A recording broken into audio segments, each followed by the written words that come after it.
that he could mesmerize a lot of people. Being able to shoot that hook and just like Kareem, turn around and shoot the jump shot just like Larry Bird, put it on the floor, take it the length of the court and dunk on you. I mean, he could do a lot of things. So I know there's a lot of huge what-ifs in NBA history, but I mean biggest in the literal sense, as at his size, he is the biggest what-if in history. But with that being said, there is an argument to be made that he is the biggest what-if in every sense of the word. Ralph Sampson was an alien. At a time when big men his size were stiff and even uncoordinated, Sampson was 7'4", but moved like he was 6'4". He could run the floor and handle the ball, step out and make an outside shot, drive to the hoop and could operate in the post, yet didn't always seem like he wanted to be down low.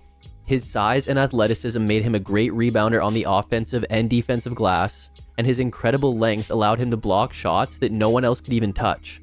Ralph Sampson was one of the most heralded high school recruits of all time and ended up spending 4 years at the University of Virginia, where he would be named the National Player of the Year for 3 consecutive seasons. He would go first overall to the Houston Rockets and have a great rookie year, but once they got Hakeem Olajuwon the next season, the Twin Towers were born, and for a short period were one of the league's most intriguing duos, even leading the Rockets to an NBA Finals appearance. But it was a short period because after just a few All-Star seasons, Sampson's knees completely failed him, and he would spend the rest of his career in an unfortunate decline, which reduced him to a seldom available role player. Yet even though it wasn't quite certain where he fit, both on the Rockets and position-wise in general, Sampson doesn't get enough shine because of how short his career was and how he quickly became overshadowed by Olajuwon, while lacking that killer instinct that you want in your franchise player. But Ralph Sampson was one of the rarest combinations of size and skill, and if he stayed healthy, the sky was the limit. Let's jog your memory. A Virginia native, Ralph Sampson was one of the most dominant high school athletes in the history of the state. He attended Harrisonburg High School, where as a freshman he already stood 6'7". He averaged a modest 14 points and 11 rebounds as a sophomore, and then as a junior he would average 19 and 17, as he led the Blue Streaks to a state AA championship. By the time his senior year came, Sampson stood at a towering 7'3", and had hundreds of schools trying to get his commitment for the 1980 season. But before he decided, he would have an incredible senior season, as he averaged 29.5 points, 20.4 rebounds, and 7 blocks per game, while leading the Blue Streaks to their second consecutive state title. Sampson would be named a first-team Parade All-American, but for as good as he was, he lost out on the National Player of the Year award to another big man from Lebanon, Pennsylvania, in Sam Bowie, and Sampson seemed to take that personally, as in the 1979 Capital Classic, he matched up with Bowie in a game known as the Battle of Giants, and Sampson led the Capital All-Stars to a victory behind a 23-point, 21-rebound performance while holding Bowie to 6 points on 3 of 10 shooting, as Sampson would take home the MVP award. By the time he wrapped up his high school career, he held records for career points, rebounds, and block shots, while also holding the single-game scoring record with 50 points and rebound record with 34 rebounds. And over the summer, Sampson finally made his college decision and would choose the University of Virginia, as he was seen as a player who could bring any program a national championship. The Cavaliers were coming off a 19-10 season and featured some good players in junior guard Jeff Lamp and junior forward Leo Raker. Yet for as dominant as Sampson had the potential to be, he was in a team-oriented system where he would just do what was asked of him, as he would average less than 15 points per game to finish as the team's second leading scorer, as Virginia would average 5 less points per game in 1980 than they did in 1979. But where Sampson's impact was undeniable was on the defensive end, as Virginia would allow 6 less points per game with Sampson averaging 4.5 blocks per game to lead the conference, and his 11.2 rebounds per game would also lead the conference. Virginia would start at 12-1 to rank as high as number 8 in the nation, but after this they would go 7-8 the rest of the way and fall out of the top 25, finishing at 19-9. And after a quarterfinal loss to Clemson in the ACC tournament, they would not get an NCAA tournament berth. However, they would get an invite to the NIT, where behind great play from Sampson, they would make it all the way to the final, where they met a Kevin McHale-led Minnesota team in Madison Square Garden. And Sampson would put up 15 points and 15 rebounds as Virginia won by 3, and Sampson took home the NIT MVP, as he was the first freshman to win the award in its 42 years of existence. Sampson would also win ACC Rookie of the Year, behind averages of about 15 points, 11 rebounds, and 4.5 blocks per game. Virginia was hoping to build on their NIT success going into 1981, and they would do exactly that. Once again, Sampson was second on the team in scoring, while leading the conference in blocks per game and finishing second in rebounds per game. And although Sampson wasn't completely dominating the ball, everything seemed to run through him. On offense, he could score when he needed to, but when the double came, he had the height and vision to find the open man. Then on defense, he was so long and athletic that the rest of the team could gamble a lot, knowing he would clean up everything inside, as they would have a top 25 scoring defense, and Sampson's all-around impact would earn him a consensus first-team All-American selection, the ACC Player of the Year award, and even the National Player of the Year. Virginia would begin the season ranked number 8, but they would move up quickly, as they started the year at 23-0, and ranked as high as number 1 in the nation, which included Sampson scoring 40 points in a January 25th defeat of Ohio State. But they would lose on February 22nd to Notre Dame, on an Orlando Woolridge buzzer beater to end their undefeated season. They would lose to Wake Forest a few days later before finishing the year with a win over Maryland and ranking number 3 in the nation. They would defeat Georgia Tech in the ACC tournament quarterfinals before losing to Maryland in the semis. But with a 25-3 record, they would enter the NCAA tournament as a 1 seed. Sampson's tournament debut would see him put up 17 points and 12 rebounds in a second-round defeat of Villanova. The Sweet 16 versus Tennessee wouldn't go as well, as he had just 9 points and 5 rebounds on 4 of 13 shooting. But Virginia was still able to get the win, and Sampson made up for it in the Elite 8 versus BYU, as he had 22 points, 12 rebounds, and 4 blocks in another win, as Virginia would punch their ticket to a Final Four matchup with a star-studded North Carolina team.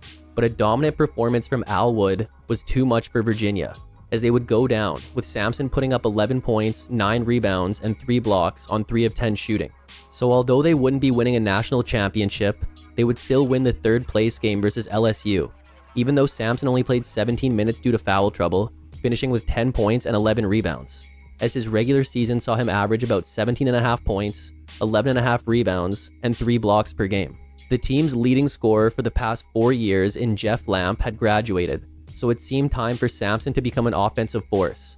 And he would lead the team in scoring, but his average dropped by about 2 points. But as Sampson's career has become a tale of injury, one that isn't talked about as much is a hip injury he suffered right before the beginning of the season, which he may have come back too soon from. However, the Cavaliers now featured a top 20 scoring defense, as Sampson again led the conference in rebounds and blocks per game, while again being named a consensus first-team All-American, as well as a conference and national player of the year. Virginia once again looked like a top team in the nation after a 12-0 start, but they would lose to top-ranked North Carolina in Chapel Hill. They would then win their next 15, which included a win over North Carolina at University Hall, before they lost their final game to Maryland.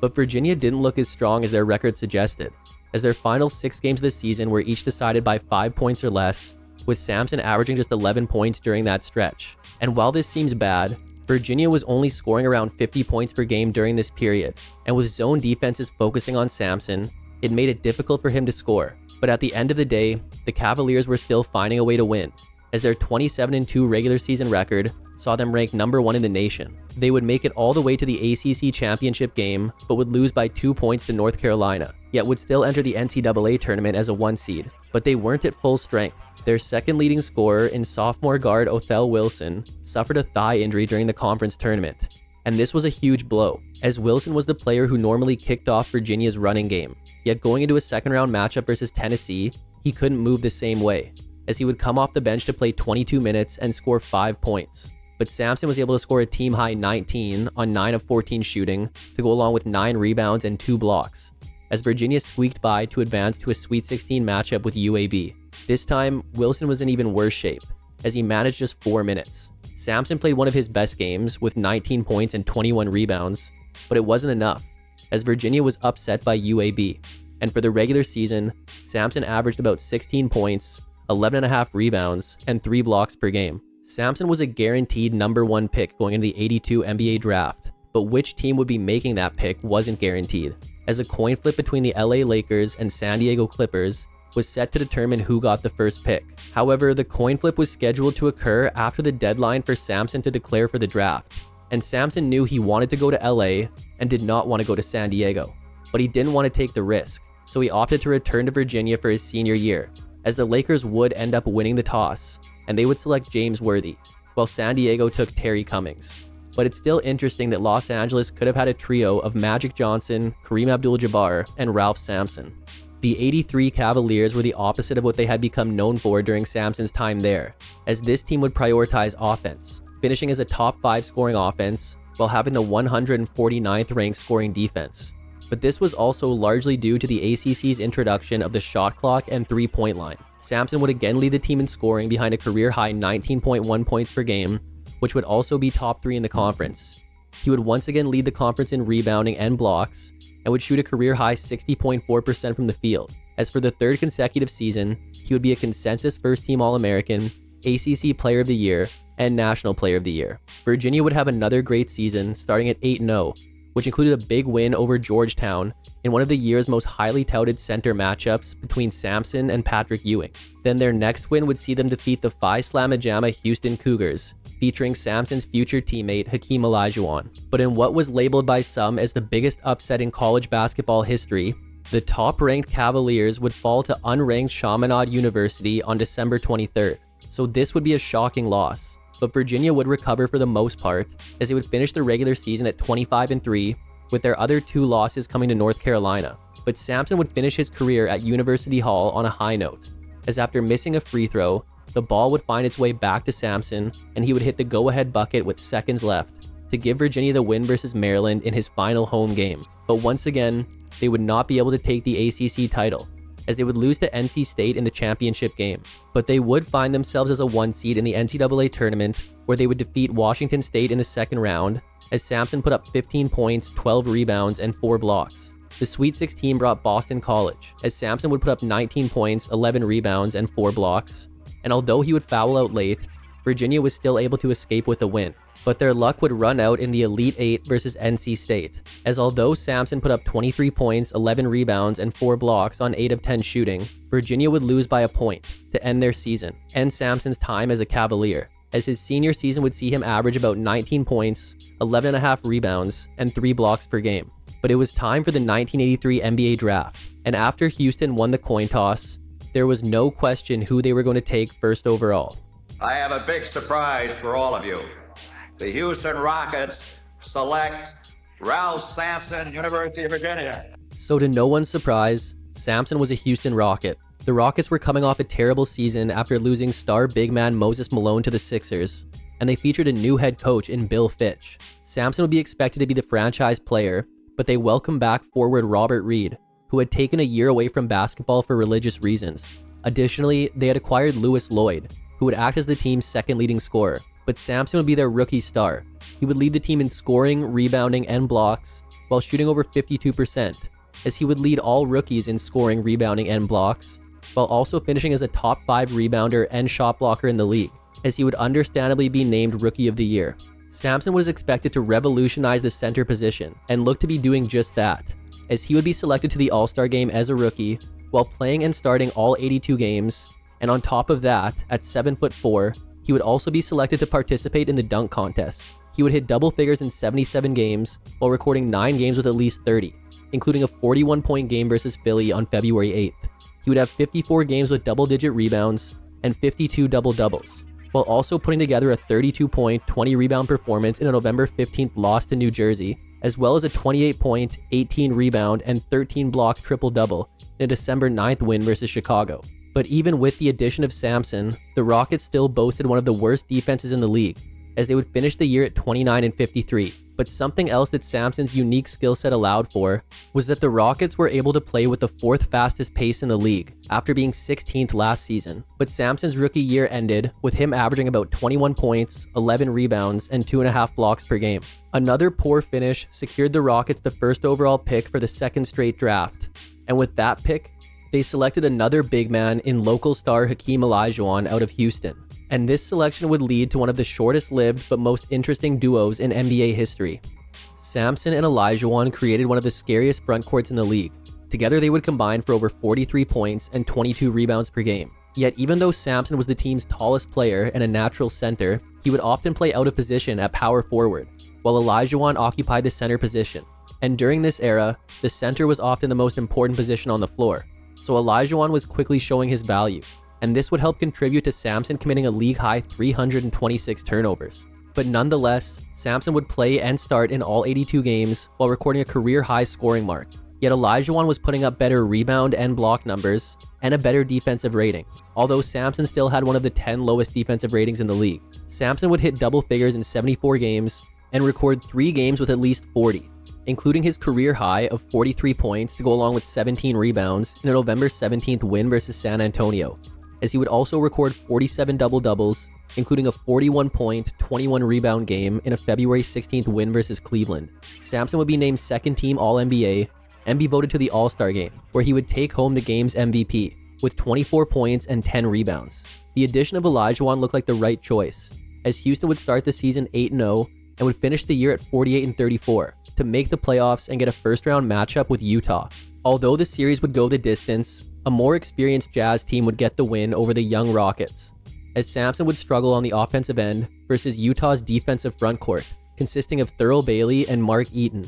He would average about 21 points, but shoot below 44%, yet he would lead the team in rebounding with over 16.5 per game. Sampson's best performance came in Game 1, when he had 26 points and a postseason career-high 24 rebounds, before fouling out in a loss. He would have 2 more games with at least 20 points, and would record a double-double in each game, but Houston's season came to an end with Sampson averaging about 22 points, 10.5 rebounds, and 2 blocks per game. The 86 season would be the peak of the Sampson and Olajuwon duo as far as team success goes. Yet Olajuwon had overtaken Sampson as the team's best player, as he would now lead the team in scoring, rebounding, and blocks. But he and Sampson would still combine for over 42 points and 22 rebounds per game. And with a relatively healthy season out of veteran point guard John Lucas, the Rockets had a balanced offensive attack, with 6 players averaging over 10 points per game. Sampson would still hit double figures in 72 games, while recording 7 games with at least 30, and also recording 53 double-doubles, including 3 games with at least 20 rebounds. But another interesting stat was that Sampson would dish a career-high 3.6 assists per game, as he seemed to be trying to take on more of a playmaker role. The Rockets would start at 9-2, and would enter the All-Star break at 33-16, as Sampson would earn his 3rd straight All-Star selection. Late in the year, Sampson would also get a scare during a March 24th game versus Boston, when he fell hard and hit the back of his head, and it was feared he broke his back, as he lost feeling in his right leg. Luckily, he apparently ended up avoiding major injury, as he was back in the lineup about a week later. The Rockets would win 6 of their final 8 games of the season to finish at 51-31 and enter the playoffs with a first-round matchup versus Sacramento. This would be a great series from Sampson, as he would average over 20 points, 11 rebounds, 2 steals, and 2 blocks, while shooting over 58% in a 3-game Rockets sweep, as he would record 2 double-doubles and put up 25 points and 12 rebounds in the closeout game. The second round brought Denver, and Sampson continued his elevated play, as he would average over 24 points, 13 rebounds, 5 assists, 2 steals, and 2 blocks on over 53% shooting, as he would record at least 20 points in 5 of the 6 games in a 4-2 Houston series win, which included his postseason career high of 33 points to go along with 17 rebounds in a Game 5 win. So now Houston was in the conference finals versus the defending champion Lakers. And even though the Lakers had the championship pedigree, the Rockets were prepared. Olajuwon would dominate, but Sampson acted as a great second option. He would put up 19 points and 6 rebounds in a 12-point Game 1 loss, but after that, Houston would flip a switch. Sampson would have 24 points and 16 rebounds in a Game 2 win, and follow that up with 18 points and 9 boards in a Game 3 win. He would have just 12 points and 8 rebounds in Game 4, but it would be another Rockets win, setting up a closeout opportunity in LA in Game 5, and Sampson delivered. He would put up 29 points on 10 of 15 shooting, but with the game tied with a second left, the Rockets were inbounding the ball and needed a miracle to avoid overtime. And with Olajuwon having been ejected for fighting earlier, Houston called on Sampson. 1 second on the clock.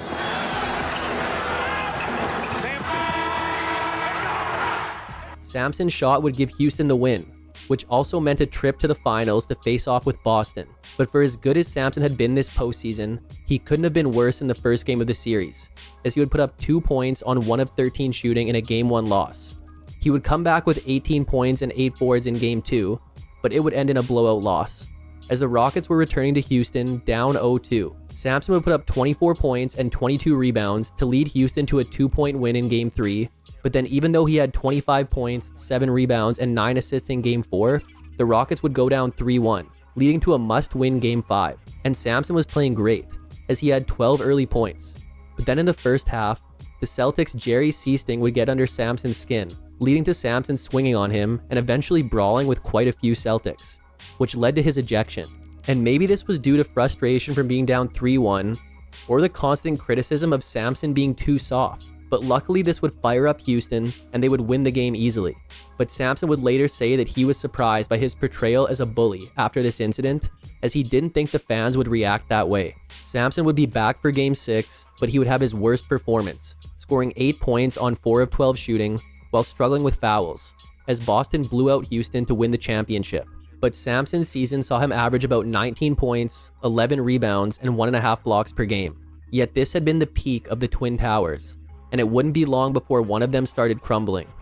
The Rockets had re-signed Olajuwon to what ended up being an 8-year extension early in the 87 season, which reportedly rubbed Sampson the wrong way, as he felt with his free agency approaching at the end of the season, he should have been prioritized over Olajuwon. But sources did say that he was asking for an unreasonable contract to the tune of 20 years with an arrangement for him to join the front office after his playing career. But a player they didn't re-sign was point guard John Lucas, as they had waived him, and now had to rely on the second-year Dirk Minifield, who was definitely a downgrade. Olajuwon was putting up his usual numbers, but Sampson was seeing significant drop in his, as although he was the team's second leading scorer, rebounder, and shot blocker, he was averaging then career lows across the board. He would be bothered early in the season by a sprained ankle, but had still appeared in 33 of a possible 43 games, leading into a February 3rd matchup with Denver. But this is a game which would change Sampson's career forever, as in the first quarter, he slipped on the court, leading to a knee injury. He would attempt to return in the second quarter, but couldn't go, as it was later revealed he had torn cartilage in his knee. And what made it more frustrating was that there had reportedly been slippery spots on the court from a drill team practice prior to the game, which weren't cleaned up enough. Sampson would still be voted to his 4th straight All-Star game, but he would sit out due to injury and wouldn't return until March 31st. However, an injury this severe should have probably resulted in Sampson being shut down for the season. Yet he chose to come back to be with his team and hopefully make a return to the finals. But Sampson would later say that he came back too early, as he was not 100%. Even though a Rockets team with a healthy Olajuwon and Sampson would always be a threat, they hadn't looked great this year, as they were 23-21 when Sampson went down and sitting at 37-35 when he came back, as they would eventually finish the season at 42-40. But that would be enough for a first-round matchup versus Portland, and Sampson would still look solid, as he averaged about 20 points, 8 rebounds, and 4 assists on over 52% shooting, as he would even put up 28 points and 11 rebounds in a Game 2 loss, which would be the only Rockets loss of the series, as they won in 4 to advance to a matchup with Seattle. Sampson again played well, averaging about 18 points and 9 rebounds on over 50% shooting, but the Sonics were too much for Houston as they would lose in 6, with Sampson's best performance coming in Game 2 when he had 25 points and 13 rebounds. But for his shortened regular season, Sampson put up about 15.5 points, 8.5 rebounds, and 1.5 blocks per game.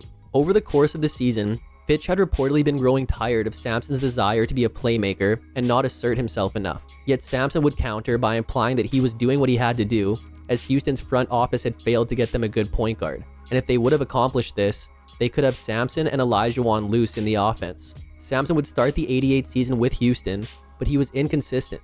He'd occasionally give you 25 and 10, but he'd also have nights giving you less than 10 points. He was still starting, but he was falling out of favor with Fitch. And then on December 13th, the Rockets would make a move to get a point guard, but it would be at the cost of Sampson. Sampson and Steve Harris were shipped to Golden State for point guard Eric "Sleepy" Floyd and center Joe Barry Carroll, but Sampson's body would completely fail him over the next few years. The Warriors were one of the league's worst teams, as they were sitting at 3-15 at the time of the trade. They didn't have much, but they did feature a star third-year small forward in Chris Mullin. Sampson would make his debut on December 17th when he had 24 points, 8 rebounds, and 5 assists in a loss to LA, and he looked really good, scoring double figures in his first 11 games with the Warriors, while recording 8 double-doubles in that span. His best game came in a February 9th win versus Sacramento when he had 34 points, 14 rebounds, and 7 assists, as overall in his time with Golden State, he would average over 15 points and 10 rebounds per game. But later in the season, Sampson would be shut down after playing 29 total games. And then on March 10th, it was announced that he would need surgery on his other knee to repair a meniscus tear. And this injury would ultimately end Sampson's season, as the Warriors finished 20-62 and missed the playoffs, as Sampson's overall season saw him average about 15.5 points, 9.5 rebounds, and 2 blocks per game. The 89 Warriors were making moves, as they had selected Kansas State's Mitch Richmond in the 88 draft and had acquired 7'7" Manute Bol in a trade with Washington to back up Sampson and give the Warriors two of the tallest players in the league. And they had also hired Don Nelson as their head coach, who employed a run-and-gun style of offense, which a healthy Ralph Sampson would have been perfect for. But at this point, he was rarely healthy. At just 28 years old, the former first overall pick was nothing more than a rotation player, appearing in 61 games and splitting time between starting and coming off the bench. As the wear and tear on his knee was substantial, Sampson had re-injured his knee prior to the season in October.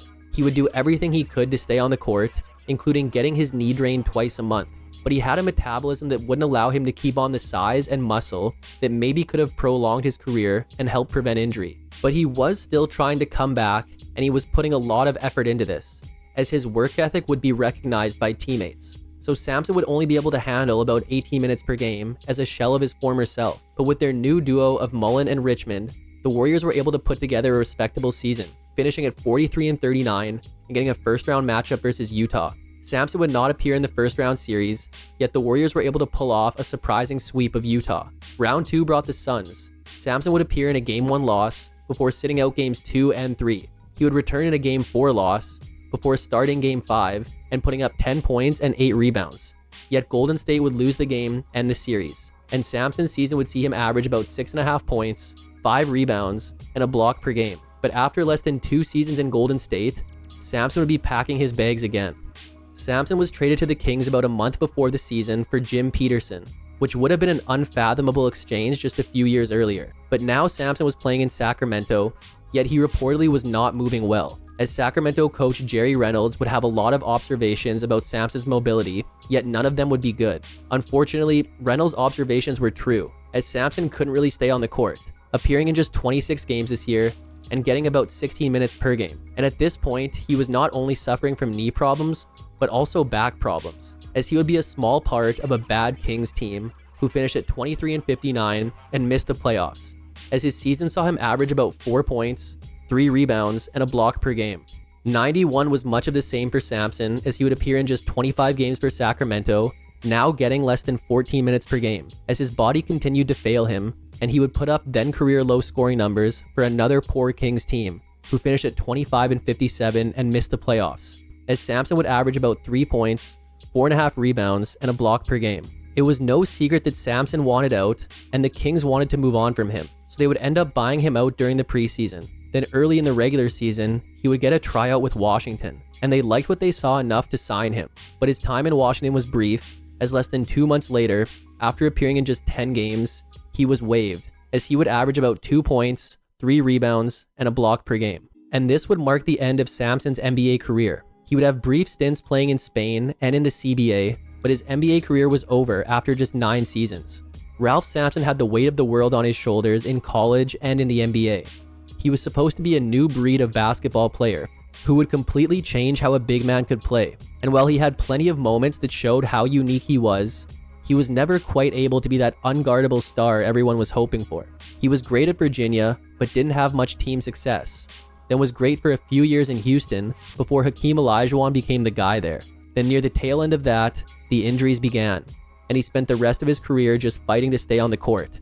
He gets a bad rap sometimes as being soft and not caring enough, and he may not have had that alpha mentality on the court, but he was doing everything he could to battle through so much pain for most of his career. But he kept on going, and when he was healthy, he still was doing things that were unheard of by someone his size. And there's no denying that he had all the tools to be great. It's just circumstances that held him back. But a healthy Ralph Sampson was a matchup nightmare for all 5 positions. But that's it for today's episode on Ralph Sampson. Hope you enjoyed it, and make sure to subscribe for more videos like this one. If you liked it, check out this one on one of his brief Golden State teammates, or this one on one of his fellow 1983 draft mates. Thanks for watching, and see you next time.